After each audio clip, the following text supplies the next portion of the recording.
La gracia y la paz de nuestro Señor Jesucristo esté con todos ustedes, hermanos y amigos. Con ustedes, Vicente Troncos, de Proyecto Católico, para que ningún cristiano se deje llevar por cualquier viento de doctrina falsa. Hoy, en esta oportunidad, quiero tocar un tema sobre la necesidad de cuidar de la creación. Pero esta necesidad de la creación está dada primero al hombre, y luego de la caída del hombre a la iglesia, sí. Y la iglesia va a pasar a ser sal de la tierra y luz del mundo. Bien, entonces con estas ideas quisiera hacer unas reflexiones sobre este enfoque que la iglesia tiene también sobre el cuidado de la tierra, pero sobre todo centrándonos en la necesidad de cuidar de la iglesia también. Porque una vez que nosotros cuidemos a la iglesia va a cuidar mucho mejor de esta hermosa creación que nos ha sido dada al hombre. Por supuesto, cuidar de la creación implica muchas facetas de cómo tenemos que enfocar este cuidado. Por un lado, el aspecto ambiental, ¿no? Desde los ecosistemas, los diferentes asuntos de la economía, porque obviamente la actividad económica va a afectar a través de sus diferentes procesos al ambiente, a la sociedad, al mundo también, por supuesto, porque dentro de las relaciones sociales, laborales, económicas, puede surgir lo que ya muchos han dicho, una explotación del hombre por el hombre, pero también un mal uso de los recursos del planeta. Obviamente también cómo cuidamos el ambiente, el clima laboral dentro de los diferentes centros de trabajo, ya sean en los sectores privado o público, ¿no? Las relaciones humanas que se dan dentro del trabajo, ¿no? Etcétera. O sea, tenemos muchas facetas en las que nosotros, como católicos, estamos llamados a cuidar de la creación, como lo vamos a ver en un momento más, que nos fue dado a nosotros para henchir la tierra, ¿no? Bien, entonces, pero este cuidado del planeta, este cuidado de la creación, está también enfocado por Dios para que nosotros crezcamos en la santidad. Ya, por ejemplo, Monseñor San María José de Escrivá de Balaguer nos decía que a través del trabajo también podemos santificarnos. Entonces, este cuidado de la casa común, como lo va a decir su santidad el Papa Francisco en su encíclica Laudate Si, por ella nosotros también, nosotros los católicos y todos aquellos hombres y mujeres, todos llamados por Dios para la santidad y la salvación, encontramos también un medio de santidad a través del cuidado de la creación. Bien, entonces ya nosotros encontramos desde el Génesis, desde la creación misma, de todo el universo, de todo cuanto existe en el universo, y coronado con la creación del hombre en pareja, en matrimonio, para cuidar del universo. Este universo que se convierte en un sagrario, un lugar del encuentro de Dios con su criatura, la más bella de todos, el hombre y la mujer. Allí, por ejemplo, en Génesis capítulo 1, versículo 28, Dios va a bendecir al hombre vamos a decirlo, de dos o tres maneras positivas, maravillosas. Una, entre la relación del hombre y la mujer, en un amor esponsal, y a partir de esta relación esponsal, invitados a colaborar con Dios, a ser co-creadores, otorgadores de vida, como un segundo don al cual están llamados el hombre y la mujer. Pero hay un tercero que es el de henchir la tierra, de construir la tierra, de someterla de una manera positiva para la gloria de Dios y para el beneficio del hombre. Así pues, en Génesis capítulo 1, versículo 28, encontramos lo siguiente. Luego de ya estamos en el sexto día, Dios ha creado cielo, tierra, aguas, animales, etcétera. Entonces nos va a decir este texto algo maravilloso. Abro cita. Dios los bendijo diciéndoles, sean fecundos y multiplíquense, llenen la tierra y sométanla, tengan autoridad sobre los peces del mar, sobre las aves del cielo y sobre todo ser viviente que se mueve sobre la tierra. Palabra de Dios, te alabamos, Señor. Bien, entonces aquí encontramos esos tres dones que Dios da al hombre. Y la tercera, que es esta de llenar la tierra, o sea, acrecentarla, ¿no? Optimizar todos los recursos que están en ella, utilizarlas de la mejor manera en la producción de bienes y servicios, por ejemplo, ¿no? Que ahí debemos utilizar las mejores técnicas, la mejor tecnología, que siglo tras siglo el hombre ha ido, digamos, desarrollando y encontrando versiones cada vez mejores y superadas que siglos atrás. Entonces, someterla a la que nos dice Génesis, no es para, digamos, hacer un usufructo negativo, corrompido o destructor de la tierra, ¿no? De la creación. Para nada de eso. Dios nos invita a que cuidemos de su creación. No, más bien en lo siguiente nos dice, tengan autoridad sobre los peces del mar, sobre las aves del cielo, etcétera. O sea, sobre todo lo cuanto nosotros hemos recibido de Dios, tenemos que hacer una administración eh, positiva, una administración óptima de todo cuanto recurso hemos recibido de Dios. Bien, entonces hemos mencionado que no solamente son las cosas materiales de las que tenemos que hacer cuidados, sino sobre todo en las relaciones humanas, en los procesos de producción, el trato con las personas, con los clientes, con los iguales, con los superiores y también, sobre todo, con los inferiores. Cristo, ahí en el capítulo 13 del Evangelio según San Juan, él va a decir, ustedes muy bien me llaman Señor y Maestro, pero miren, yo, su Señor y Maestro, les he lavado los pies. O sea, en otras palabras, el servicio, o sea, servir a Dios a través de la creación.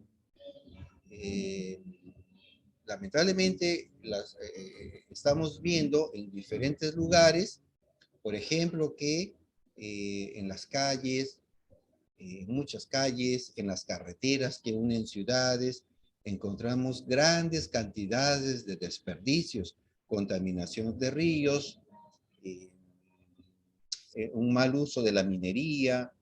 eh, Encontramos alrededor, por ejemplo, de la minería, en pequeñas ciudades que se han formado en las que hay explotación y trata de mujeres, de niños, incluso esclavitud de hombres.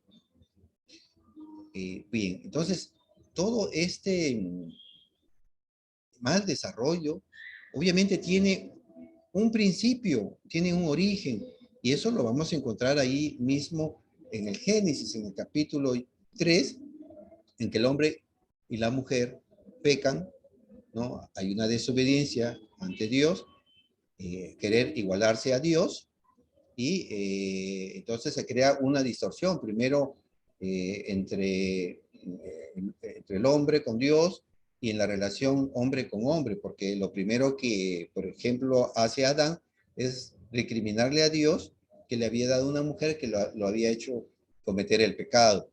Eh, Lejos de defender a la mujer, Dios también, perdón, Adán la acusa. Luego Eva, obviamente, se va a quedar resentida con respecto a esta actuación de su compañero.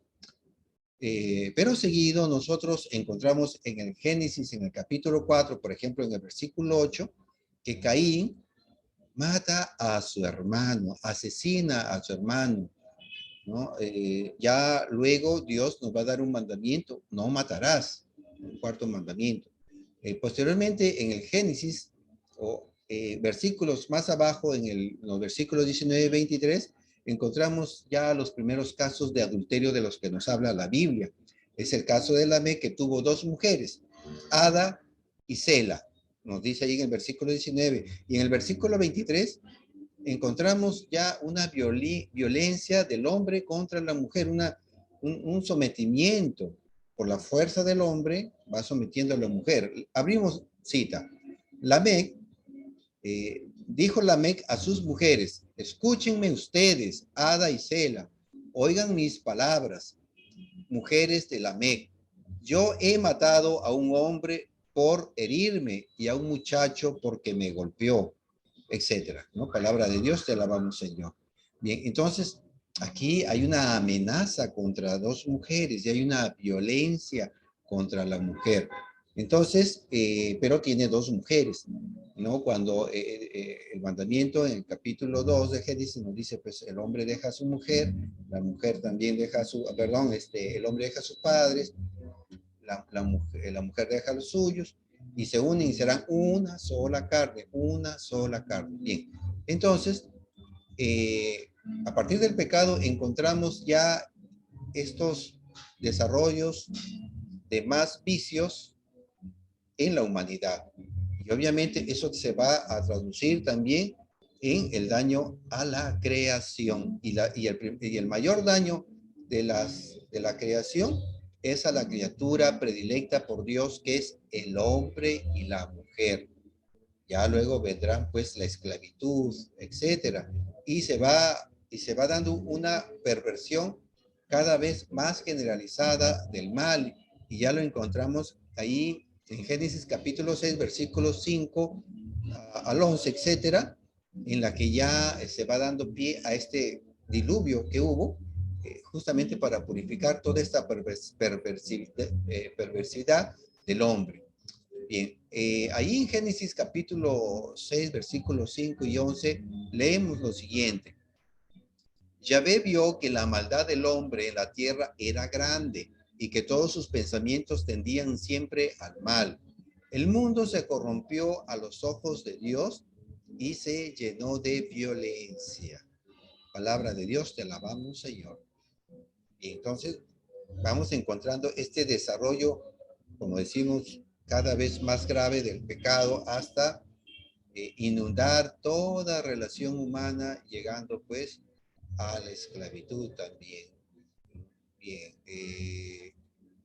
ahora, ante esta crisis humana y esta crisis ambiental, esta crisis universal, Dios va a tener una respuesta, digamos, positiva, porque quiere purificar la humanidad. Primero fue a través del diluvio, y luego de esto va a querer que el hombre superviva y nuevamente repueble la tierra y continúe un sometimiento positivo de la creación.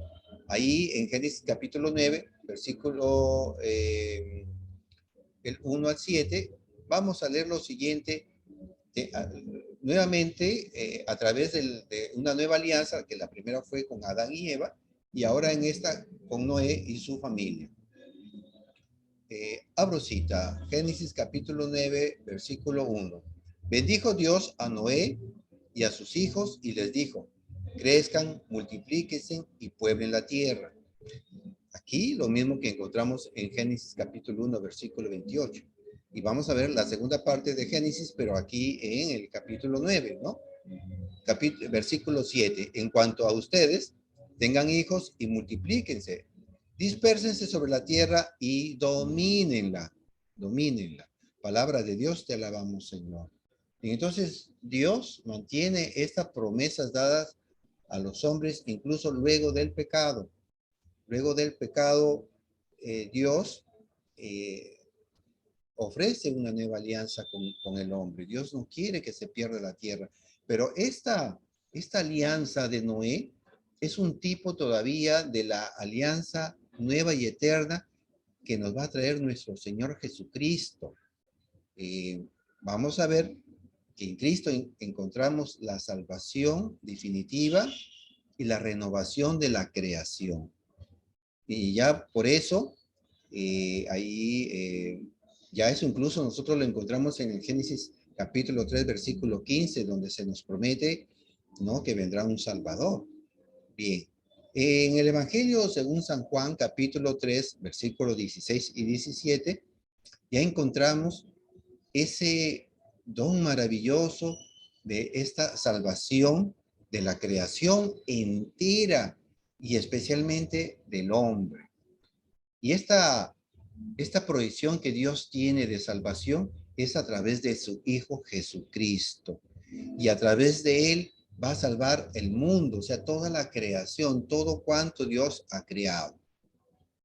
Abramos cita de San Juan capítulo 3, versículos 16 y 17. Así amó Dios al mundo, la creación, al mundo. Le dio al Hijo único para que quien cree en él no se pierda, sino que tenga vida eterna. Dios no envió al Hijo al mundo para condenar al mundo, sino para que se salve al mundo gracias a él. Palabra del Señor, gloria a ti, Señor Jesús.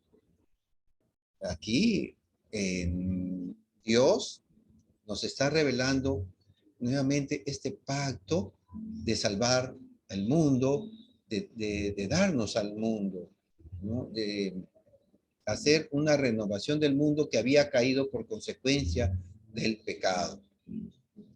Entonces,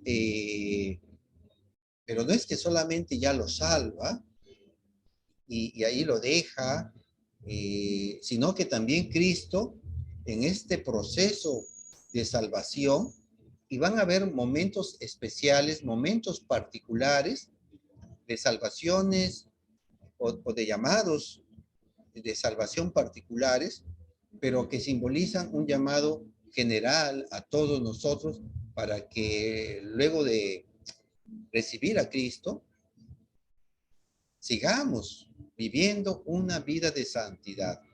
Así, por ejemplo, nosotros lo vamos a encontrar al menos vamos a tocar dos versículos en la que de salvados nosotros estamos llamados a vivir en santidad. Por eso, desde un principio nosotros estábamos diciendo que la creación y todo cuanto ha sido dado para administración del hombre ha de servir para un crecimiento en la santidad del hombre hacia Dios. Así en el Evangelio, según San Juan, en el capítulo 5, versículo 14, cuando pues Jesús sana a un enfermo de muchos años, lo va a llamar a vivir en santidad. Pero miren cómo es que Cristo llama a que dejemos la vida de pecado. Abro cita. Más tarde Jesús se encontró con él en el templo y le dijo, ahora estás sano, pero no vuelvas a pecar, no sea que te suceda algo peor. Palabra de Dios, te alabamos, Señor. Esta es una primera parte, un primer ejemplo en la cual Cristo está llamando a un hombre que había estado enfermo por años, postrado por años, y lo llama a que ya lleve una vida de santidad, que no vuelva a pecar para que no le suceda algo peor. Entonces aquí vemos que no basta creer en Cristo, no basta decir, sí, Señor, te acepto como mi Dios y Salvador. ¿no? Con la boca y sentirlo así fuerte en el corazón. No basta eso. Hay que seguir una vida de santidad. Y eso mismo lo vamos a encontrar luego en el Evangelio según San Juan, capítulo 8, versículo 11, que es en aquel caso cuando encuentran infraganti a la mujer en adulterio, no llevan al hombre, llevan a la mujer, claro, machismo de aquel entonces, y vamos a ver qué es lo que sucede, porque Jesús, eh, cuando es confrontado por los judíos, él va a decir, pues, arrójenle la piedra, ¿no? Lo va a decir de una manera inteligente, aquel, pues, que no tenga pecado alguno, que arroje la primera piedra. Sabemos que ninguno le arrojó la piedra porque la conciencia de todos y cada uno estaba llena de pecado. Bien, pero una vez retirados, ¿qué vamos a encontrar? Vamos al texto del Evangelio según San Juan, capítulo 8, versículo 11. Ella contestó, Jesús le ha dicho, mujer, nadie te ha condenado, en el versículo anterior. Ella va a responder en el versículo 14. En el versículo 11, ella contestó, ninguno, Señor. Y Jesús le dijo, tampoco yo te condeno. Vete y en adelante no vuelvas a pecar. Vete y en adelante no vuelvas a pecar. Palabra del Señor, gloria a ti, Señor Jesús. Entonces, Jesús ha venido no a juzgar al mundo, sino a salvarlo, como nos decía ahí San Juan capítulo 3, versículos 16 y 17. Pero también nos hace un llamado a crecer en virtud, a ir perfeccionando primero nuestro ser. Si queremos dominar y queremos cuidar del planeta, de la creación, lo primero que tenemos que cuidar es nuestra santidad, nuestra virtud. Cristo, ojo, no está diciendo ya vete nomás o sigue viviendo en tu pecado. Normal, o sea, y eso lo digo porque sí quiero hacer un comentario, una reflexión sobre la necesidad de que en la iglesia debemos tomar en cuenta este enfoque que Dios, Cristo, nos está iluminando para salvar a las personas. No basta bautizarlas, no basta darles la primera comunión, la confirmación, el matrimonio, ¿no? Porque lamentablemente estamos acostumbrando a las personas a darles los sacramentos cuando ellas así lo consideran, pero no están llevando diariamente una vida de santidad como la que aquí nosotros encontramos que Cristo llama. En adelante no vuelvas a pecar, y es todos los días. Bien, entonces, sí, todos y cada uno de nosotros, en lo personal, estamos invitados a ayudar a las personas, no a juzgar, sino a atraerlas. A veces será con un buen consejo, otras veces, pues sí, será haciéndole ver su situación de pecado, porque no se le puede aplaudir a una persona que está en pecado. Por ejemplo, en la carta de Santiago, ahí en el capítulo 5, versículos 19 y 20, se nos llama a que cada uno de nosotros estamos invitados a salvar a otros, ser copartícipes en el plan de salvación que Cristo nuestro Señor nos ha dado. Abro cita. Hermanos, si alguno de ustedes se extravía lejos de la verdad y otro lo hace volver, sepan que el que aparta a un pecador de su mal camino, salva un alma de la muerte y hace olvidar muchos pecados. Palabra de Dios, te alabamos, Señor. Y entonces, habrá formas de hacerles notar, de hacerles saber a las personas que están en situaciones de pecado.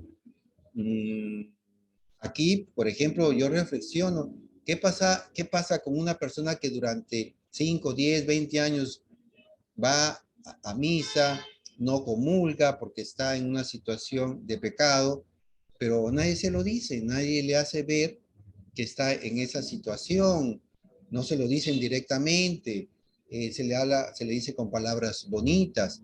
Bien, entonces es necesario en algunos momentos tener que ya conversar con esta persona y encararle, decirle, hay algunas personas que de repente en un primer momento van a sentir una incomodidad, porque así sucede cuando uno está en este cáncer que es el pecado mortal. Y cuando nosotros lo estamos aconsejando ya de una manera más fuerte, es para el bien y la salvación de esta persona. Esta persona quizás en un primer momento se resentirá, pero poco a poco irá profundizando, irá interiorizando lo que se le ha dicho. Si es una persona que está cerca de Dios porque acude a misa, o porque tiene, por ejemplo, ese sentir de darle los sacramentos a sus hijos, va a reaccionar positivamente a estos llamados de atención fuertes. Porque hay que ver que Cristo quiere que su iglesia sea una iglesia santa e inmaculada, aunque a veces nosotros dentro de la iglesia estamos permitiendo que vayan creciendo, digamos, levaduras negativas de pecado dentro de la iglesia y nosotros no las estamos advirtiendo. Y no se trata de rigurosidad, no, por el contrario, no, se trata de llamar a la santidad a las personas. A veces lo podremos hacer con palabras muy sutiles, muy delicadas, rebuscadas, para no herir la susceptibilidad de las personas. Pero cuando pasado ya mucho tiempo la persona, digamos, no deja su conducta, ya será necesaria una exhortación mucho más, digamos, radical. En la carta a los Efesios, capítulo 5, versículos 26 y 27, nos enseña que Cristo dio su vida, se sacrificó por la iglesia para mantenerla santa e inmaculada. Abro cita. Y después de bañarla en el agua, o sea, el bautismo, en el agua y la palabra para purificarla, la hizo santa. El bautismo, ¿no? Luego de la prédica, nosotros hacemos la catequesis, la prédica y la palabra, bautizamos a la persona queda santa. Entonces, la hizo santa, pues quería darse a sí mismo una iglesia radiante, sin mancha, ni arruga, ni nada parecido, sino santa e inmaculada. Palabra de Dios, te alabamos, Señor. Y entonces, aquí San Pablo nos está haciendo un recordatorio de cómo tiene que ser la iglesia. La iglesia tiene que ser santa. No vamos a decir que las personas, hasta las más virtuosas, en algún momento de su vida, puedan cometer incluso hasta algún pecado mortal, pero ese querer, ese amar a Dios, nos va a llevar a querer volver a Cristo, vivir la vida en el Espíritu Santo, glorificar al Padre con nuestras obras, esta fe, vivirla en santidad, justamente porque sabemos los bautizados que estamos llamados a la vida de santidad. Entonces, la iglesia, siendo así santa e inmaculada, va a ser capaz de ser sal de la tierra y luz del mundo. Pues a la iglesia, ¿no? Así como en un primer momento a Adán y Eva, que era la familia, era la creación de Dios, la iglesia también es la creación de Dios ahí en Pentecostés, el día de Pentecostés, la venida del Espíritu Santo, nace la iglesia también es creación de Dios. Entonces a la iglesia es la que se le encomienda ser sal de la tierra y luz del mundo. Eso nos lo dice el Evangelio según San Mateo capítulo 5 versículo 13 y 14. Ustedes son la sal de la tierra, pero si la sal deja de ser sal, ¿cómo podrá ser salada de nuevo? Ya no sirve para nada, por lo que se tira afuera y es pisoteada por la gente. Ustedes son la luz del mundo. ¿Cómo se puede esconder una ciudad sentada sobre un monte? Palabra del Señor, gloria a ti, Señor Jesús. Bien, hermanos. Entonces es la iglesia. La iglesia no puede perder este salero, esta santidad, esta luz, no se puede oscurecer, pero si cuando nosotros estamos siendo muy permisivos en la iglesia, por ejemplo, y aquí yo sé que a muchas personas les parece algo muy riguroso, muy exigente, sobre, digamos, al momento de otorgar los sacramentos, pero es que no puede haber otra forma de cómo es que tenemos que ayudar a las personas, porque aquí como Cristo no vino a juzgar al mundo, ¿no? San Juan capítulo 3, versículos 16 y 17, nosotros no estamos llamados a juzgar a las personas, pero sí los actos, como vamos a ver en un momento más. Por eso nuestro Papa Francisco nos ha enseñado muy bien que no podemos juzgar, digamos, a la persona en su calidad de ser homosexual, eso que ha creado mucha confusión en muchos, pero lo que el Papa Francisco está apuntando no es a la persona, sino a los actos homosexuales, que esos sí son pecaminosos y que dañan la creación del hombre, de Dios, ¿no? Dañan la creación de Dios por realizar actos que son contrarios a la naturaleza. Entonces, si la iglesia pierde ese sabor, la gracia, la santidad, no digo que la va a perder porque la iglesia va a perdurar hasta el fin de los tiempos, las fuerzas del Hades no podrán prevalecer contra ella, pero si por ahí va surgiendo cizaña, esta cizaña va a contaminar el campo y muchas personas pueden caer en el pecado, perder la salvación. Por eso es que antes estábamos leyendo Santiago, el libro de Santiago, en el capítulo 5, versículos 19 y 20, en el que se nos hace un llamado a salvar a otros. Entonces, aquí también la iglesia está llamada a ser, pues, sal de la tierra. Y en ese sentido, lo que tenemos que cuidar es también esa sal dentro de la iglesia, esa sal dentro de la iglesia, porque quieras o no, por ejemplo, estamos exigiendo que los padrinos en los diferentes sacramentos, ellos sí tengan todos los sacramentos. Se exige que ellos sí vivan, digamos, la fe, aunque a veces no constatamos que así sea, pero, pero se exige. Mientras que a los padres de los niños que van a ser bautizados o se les va a dar la comunión o la confirmación, a ellos no se les, digamos, requiere que tengan los sacramentos, o que, por ejemplo, estén viviendo en concubinato o en adulterio y no se casen. O sea, hay una contradicción dentro de la iglesia que no se llega a comprender de todo, porque este buenismo, ay, pobrecito, no le digamos porque lo vamos a herir, de a poco van a ir comprendiendo, pero a los padrinos sí les exigimos. Entonces son cosas que a uno le causan un poco así como de sinsentido y hasta que pueden causarnos un poco de gracia, pero eso es muy grave porque si vemos que esas personas están en concubinato, en adulterio, en pecado mortal y le estamos dejando ahí tiempo para que puedan de repente animarse y cambiar esa vida y casarse. Miren, hemos pasado 2 años de pandemia y muchos se han muerto en pecado mortal, en pecado mortal. Y otros tantos también se morirán por diferentes pecados, perdón, por diferentes enfermedades o accidentes y morirán en pecado mortal.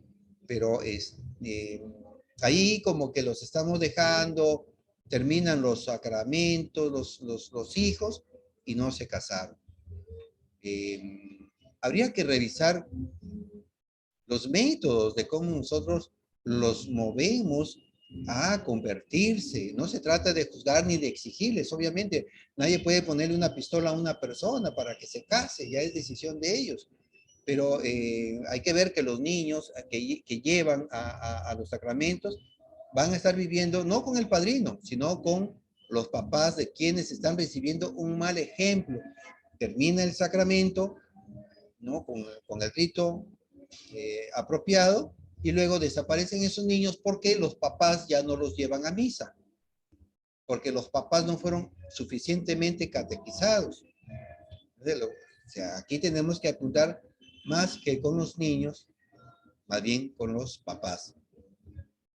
Y entonces, esta permisividad dentro de la iglesia está socavando realmente el accionar de la iglesia para con el mundo, para con la creación. Porque si así estamos mal, el pecado está creciendo dentro de la iglesia. Entonces, ¿cómo podemos convertirnos en sal para la tierra y en luz del mundo si nosotros no somos luz para nosotros mismos? ¿No? Entonces, hay que ver, hay que empezar a analizar estas situaciones inadecuadas dentro de la iglesia. Y como digo, no se trata de condenar, de señalar a nadie, no, sino de ver cómo nos autoayudamos, como nos dice pues el Evangelio, la carta de Santiago, capítulo 5, versículos 19 y 20. Entonces, hay un ejemplo en el que San Pablo llama la atención a la iglesia. En este caso es a la iglesia de Corinto. En la primera carta a los Corintios, capítulo 5, vamos a encontrar un hecho que San Pablo lo ve como algo deplorable para la iglesia, que es como una levadura que fermenta, ¿no? Fermenta, hace crecer, digamos, la masa, y ese crecimiento hace que el resto se vea afectado. Y por eso Pablo es que llama a que se actúe de una manera bastante radical dentro de la iglesia con esta persona, una persona que ha cometido un pecado gravísimo, para que esta persona sienta la necesidad de convertirse, que es lo que queremos decir, ¿no? Lo que queremos nosotros aquí llamar a una reflexión y se salve, va a decir San Pablo. Vamos a la primera carta a los Corintios, capítulo 5, del versículo 1 en adelante. Y los invito a ustedes que lean todo el capítulo 5 para tener una, de repente, mejor comprensión de lo que quiero decir. Vamos allá, versículo 1. De hecho, se habla de inmoralidad sexual entre ustedes y de un caso tal que ni siquiera se da entre los paganos. Uno de ustedes convive con su propia madrastra y ustedes se sienten orgullosos.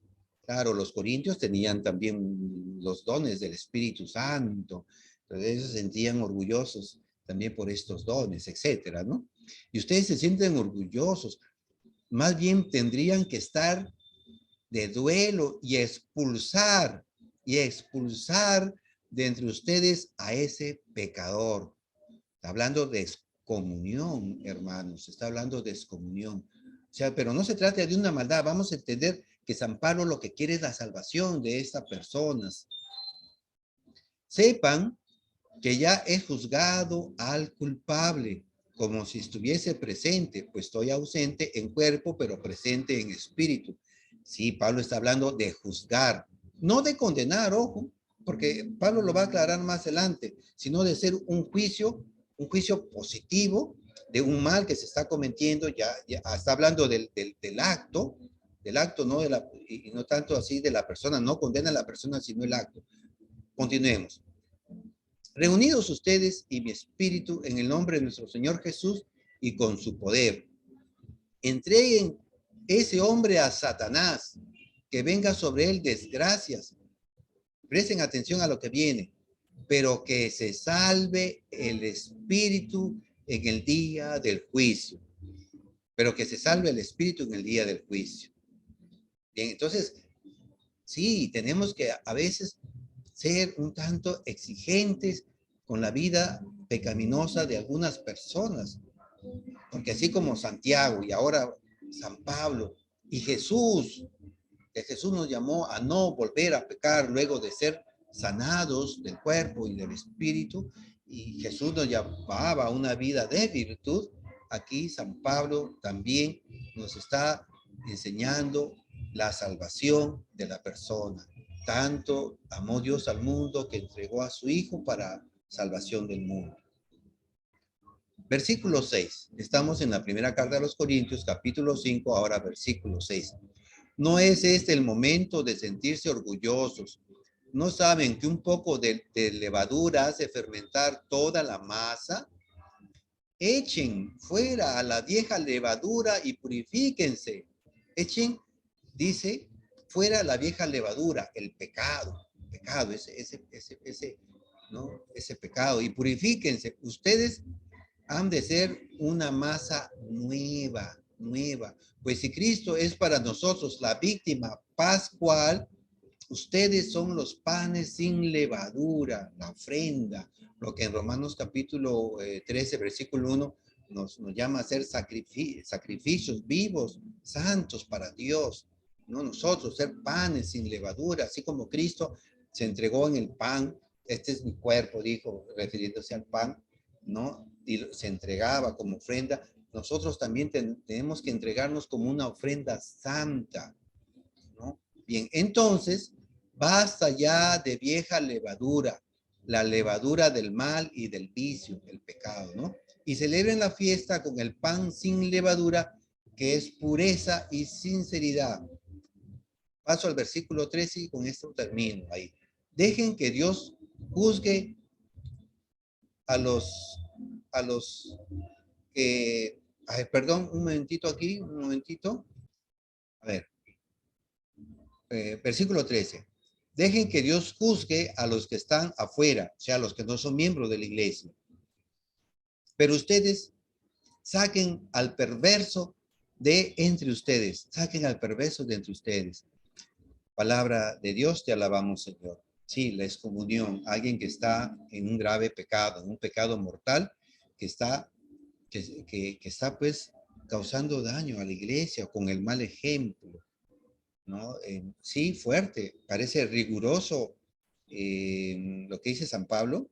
¿Es que acaso la iglesia de hoy es diferente de la iglesia del siglo I? No, es la misma iglesia, es la misma iglesia. Los problemas gravísimos que se vivían en el siglo I, claro, de repente han cambiado, han variado, ahora quizás son otros. Alguien diría más suaves, más dóciles, pero no, todos estamos llamados a la santidad. No podemos decirle, oye, sí, sigue ahí en tu vida de pecado, no te preocupes, poco a poco de repente te vas a convertir. Bien, hermanos, sí, estamos llamados a cuidar del planeta, pero también a cuidar de nuestra vida de santidad, cuidar del hermano, si es alguien de la familia, algún amigo muy cercano, con el cual tenemos mucha confianza, acerquémonos. Si nosotros lo amamos, lo estimamos, queremos lo mejor para él o para ella, digámosle con cariño, con un amor fraterno. Oye, a ver si pues dejas ese vicio, esa situación que te hace mal, etcétera, ¿no? Y en la iglesia también, nosotros llamados a decir, como profetas que somos por el bautismo, hacer notar algunas situaciones de pecado dentro de la iglesia, para el bien de la iglesia, para hacer sal de la tierra y luz para el mundo, para cuidar así de la creación que Dios nos ha dado. Si la iglesia va perdiendo sabor, no va a cumplir con este rol, con esta función, con este encargo que Cristo dio de hacer discípulos para que todos se salven. Entonces, hermanos y amigos, eh, compartan este video, denle like. Los que están suscritos, ahí seleccionen en la campanita negra, la campanita, para que le puedan llegar todos los videos que poco a poco vamos nosotros proponiendo, también para alcanzar, ¿no? La santidad, la salvación, que es un camino muy largo. Entonces todos estamos llamados a ser santos. Y hay que empezar a revisar dónde estamos fallando. Cada misa, cada lectura del Evangelio, que sea un examen para cada uno de nosotros y ver dónde estamos fallando, que todos los días nos vayamos pareciendo más a Cristo, que cada día nos volvamos más obedientes a Cristo, que cada día olamos, ¿no? Que olamos más a Cristo, que amemos más a Dios. Y este amar a Dios también pasa pues por nosotros, ser santos, ayudar a los que están cerca, a la iglesia, a dejar el pecado. Que el Señor los bendiga, hermanos. Será hasta otra